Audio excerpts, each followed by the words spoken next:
Unnecessary slaughter raged in the Pacific. Prisoner extermination was keeping pace. At the BATAAN Death March, the Siam-Burma Death Railway, Palawan, and prisons like Outram Road, Cabanatuan, Changi, and Palembang.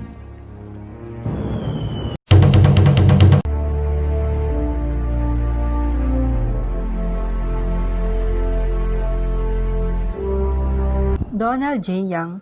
Young is a military historian, author, and lecturer on pre-Midway period of World War II in the Pacific. He is a retired educator living in Hermosa Beach, California.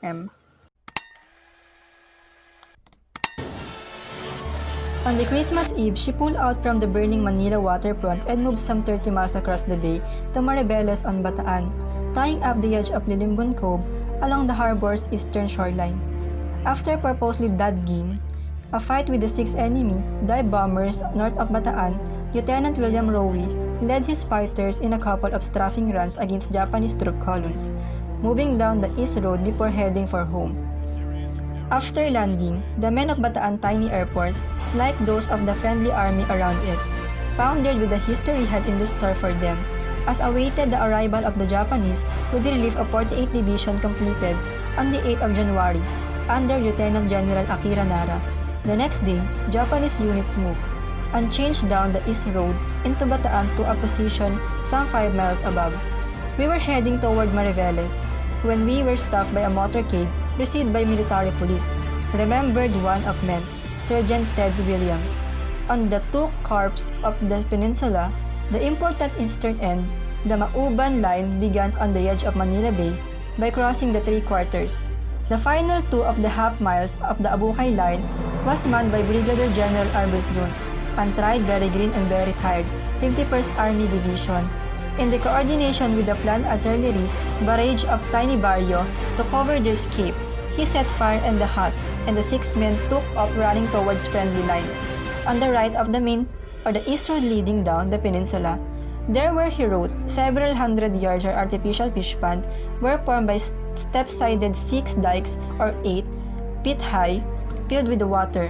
For artillery support with the 3rd Battalion area, Brown said that they had battery of 24th Field Artillery, 75 MMS, and the immediate MLR, the battalion. Dug directly on line with the reflection of the companies. The men were utter confused, were literally pushed to the position by force of number of their emplacement occupied. 100 or so yards behind Fry's command, post of 160 yards along Worm of Web, prepared as a 4-foot high rise dike. As Anderson led his little group back to Bataan Field, a few minutes later, he was shocked to see that big white chalk circle had been placed in the middle of the runway. In mockery of the enemy's accuracy, the group crew had placed the circle for them to use as an aiming point. Never witnessing a squadron of Japanese dive bombers working over targets along the east coast of Bataan, maneuvered his 2 boats into position and began firing at the enemy planes. On the evening of January 5th, General MacArthur, it will be recalled, had his help is on the way. Message read throughout the command.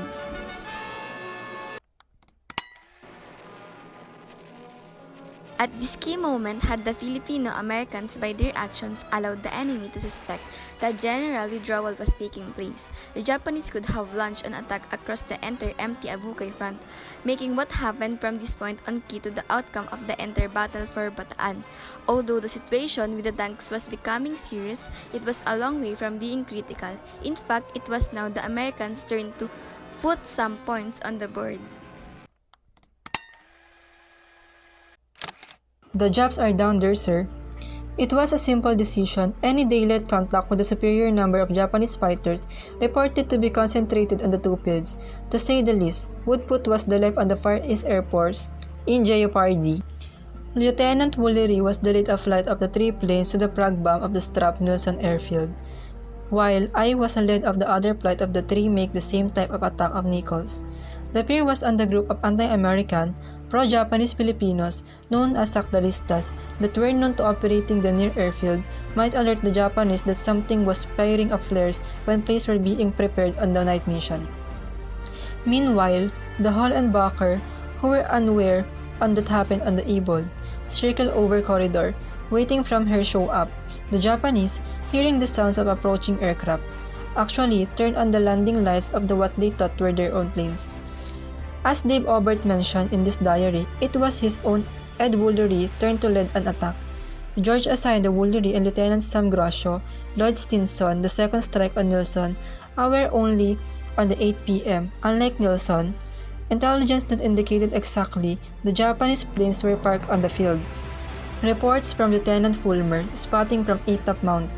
13 losses in the 7 days of our battle, Longos Kawayan and Lipaay points, amounted to the following: United States, Marines and Navy, 11 dead, 26 wounded, Army, all from 15 dead, 27 wounded, from the Navy that day. Another and what you said, the struggler sweep of the Longos Kawayan was launched, with no 2 boats. This is instead of 1. Kawayan and Kinauan points had been concluded, yet a third chapter to the Battle of the Points was still to be added. The Japanese, in an attempt to strengthen their position on Kinauan, had dispatched company of troops by boat to the point of the night of January 26. Fortunately for 3rd Battalion Constabulary troops who had almost dutifully yielded their beach, the Japanese chose not to move inland. Following the brief firefight with the Japanese, Captain Sloan contacted Colonel Fierce with the news that the 3rd Battalion, supposedly in position on Silaim Point, was gone.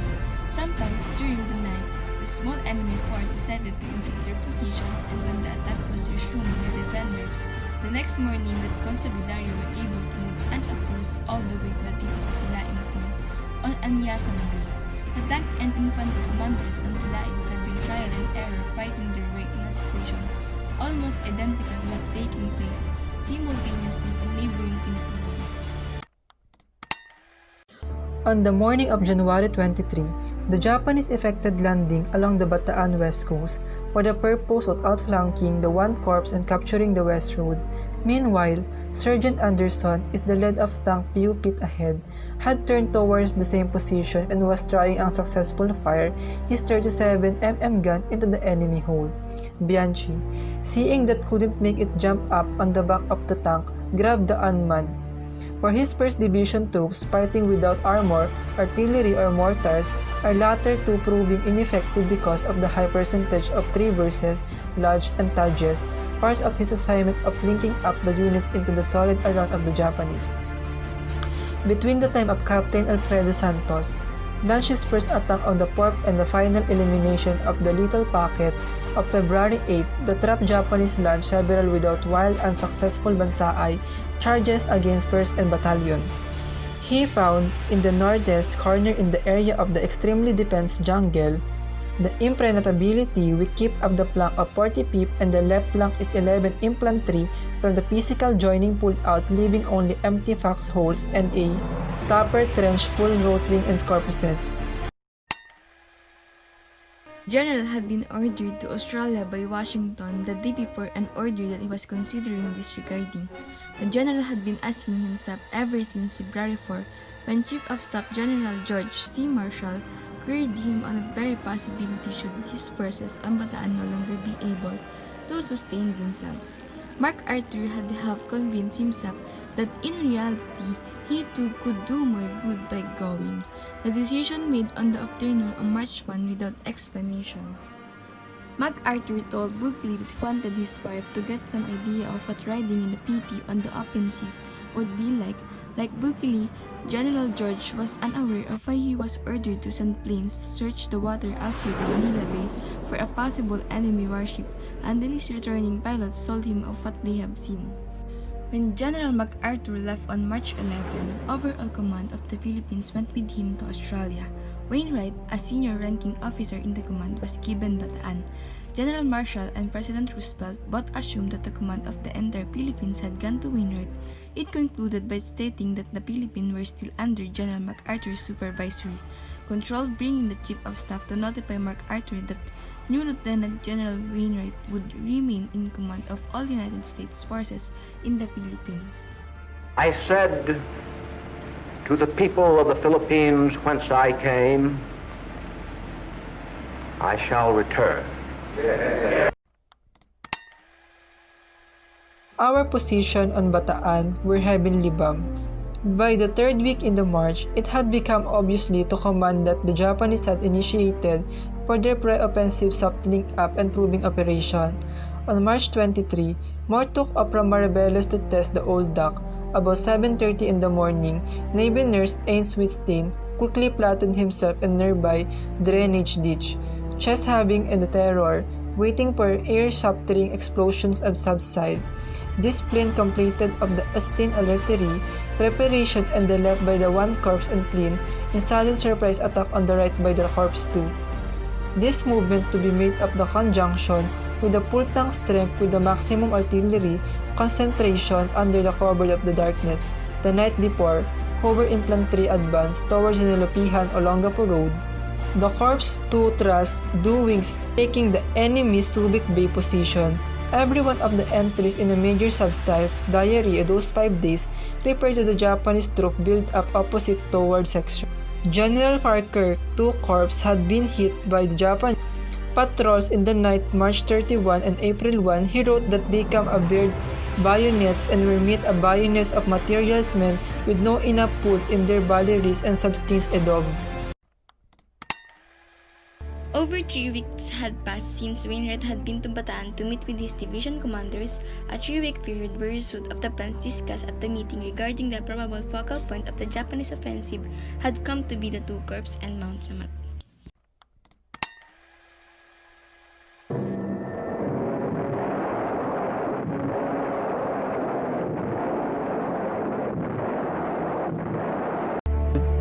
Halfway between the two lines being hastily formed at Cabcabin and the Lamau River, a bit upward command car skid to stop the near of the edge of Bataan field. The wary Bataan commander called General Funk and his operation officer Colonel James Collier in the for a conference.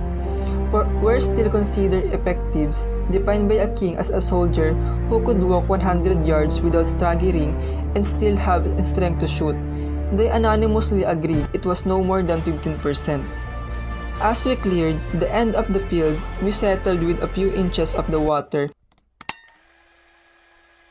Many others by then had heard the news of the surrender. Reactions varied. Some men cried, most swore. Engineers at the main supply dump on Cemetery Ridge had just finished destroying their equipment when word of the surrender reached them.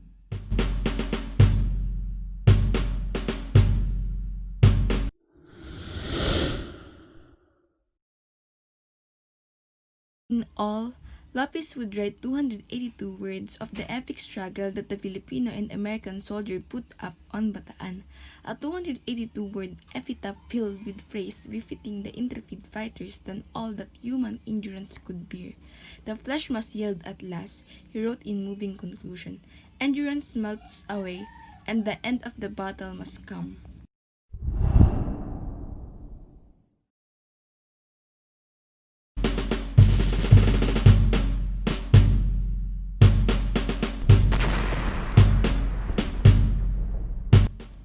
And so, as the men of Bataan began their march to Prison Camp, the last chapter in this epic struggle, as General MacArthur described it, came to a close. What lay before them was 65 miles of hell, 65 miles of brutal sun and heat, of little or no food or water, 65 miles of barbarity and inhumanity as no army in the history of the civilized world had ever known.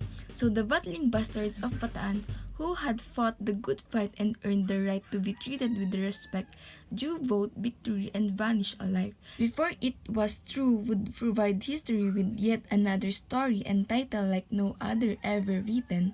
It would be called the Bataan Death March.